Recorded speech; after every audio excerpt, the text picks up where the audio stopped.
marka isboortiga aynu leenahay naadi oo naadiyadaas guud ahaan sida ka warqabtaan bisha barakeysan oo bishii Ramadaan ayuu koobka taliyay qaybtooda waxay matalayeen ganacsato sanad kasta koobkan oo kale uu qabsooma ku salaysnaa waxa ciyaariyay gunaanadkii iyo munaasabadii xiritaankii koobka taliyay qaybtood dhiirigelin ay ugu noqoto waxyaalaha contributions-kan kala duwan u badnaayeen sidaad u jeedaan waxaan u joognaa. Assalaamu calaykum waraxmatullaahi wabarakaatuh.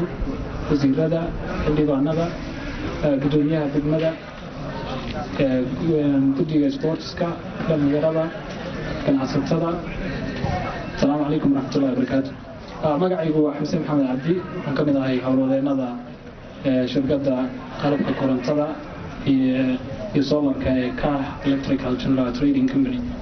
waxaan rabaa halkaan inaan uga mahadceliyo ambaliyana uga diro labadii kooxood ee finalka isugu yimid kulankan koobkii Ramadaanka kooxda warshada rootiga ee xalug Soomaaliya Garowe iyo kooxda ku ciyaaraysay KAH Electrical General Trading Company.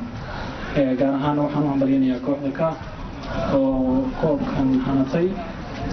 shirkadda KAH Electrical General Trading Company waa shirkad weyn oo ku taala dhammaan deegaanada Puntland. waxay wadanka keentaa qalabka korontada iyo soolarada waxaanan deegaanada iyo dalka iyo deegaanka waxaan rabnaa inaan kusoo kordhino oo keeno qalab tayo leh waxtar leh oo ay dadkuna ka faa'iidaystaan deegaankana aan waxyeelin.